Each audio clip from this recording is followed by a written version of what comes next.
Is your money safe in a fintech app? Unveiling the truth about SoFi.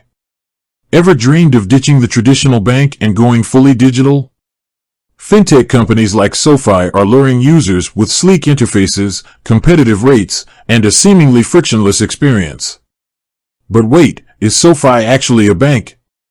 And more importantly, is your money safe there? Let's face it, traditional banks haven't exactly revolutionized the financial landscape lately. Their fees can feel like a never-ending nickel-and-diming session, and their online interfaces often resemble relics from the dial-up era. So, it's no wonder that fintech companies are gaining traction. But here's the thing, the term fintech is a broad umbrella. Some fintech companies, like PayPal, primarily act as online payment processors. Others, like Robinhood, focus on investing. So, where does SoFi fit in? This is where things get interesting. SoFi started as a student loan refinancing company, but over time, they've morphed into a much more comprehensive financial platform.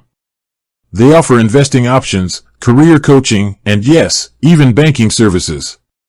The banking question, SoFi versus traditional banks. Here's the crux of the matter, SoFi wasn't always a bank. In fact, for a long time, they relied on partner banks to hold user deposits. This meant that technically, your money wasn't directly insured by the FDIC, the government agency that protects deposits in case of bank failure. Now, this doesn't necessarily mean your money wasn't safe. SoFi likely had safeguards in place, but it did introduce an extra layer of complexity. The good news? This changed in 2022. SoFi acquired a small bank called Golden Pacific Bancorp and transformed it into SoFi Bank, N.A.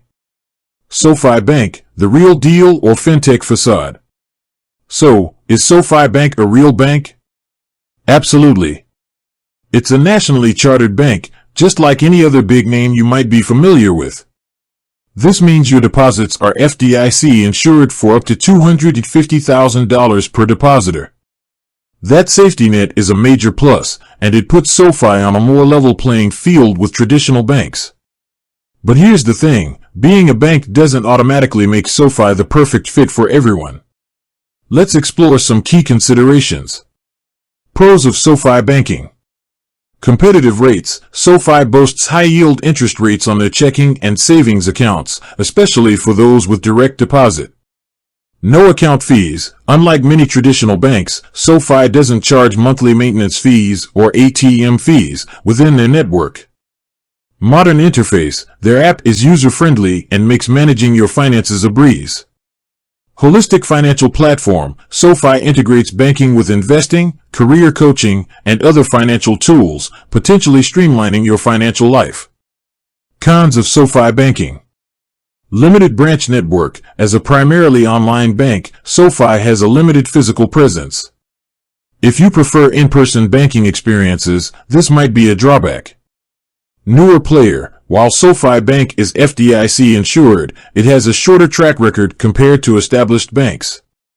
Limited account features. SoFi checking and savings accounts offer the basics, but they might not have all the bells and whistles you'd find at a traditional bank, like cashier's checks or safety deposit boxes. SoFi versus traditional banks. The verdict? Ultimately, the choice between SoFi and a traditional bank boils down to your individual needs and preferences. If you value high interest rates, a user-friendly platform, and a streamlined financial experience, SoFi could be a great option. However, if you prioritize a robust branch network, a long history of operation, or a wider variety of account features, a traditional bank might be a better fit. Remember, you're not limited to one or the other. Many people choose to maintain accounts with both a traditional bank and a fintech platform like SoFi, allowing them to benefit from the strengths of each. With that said, thanks for watching and until next time.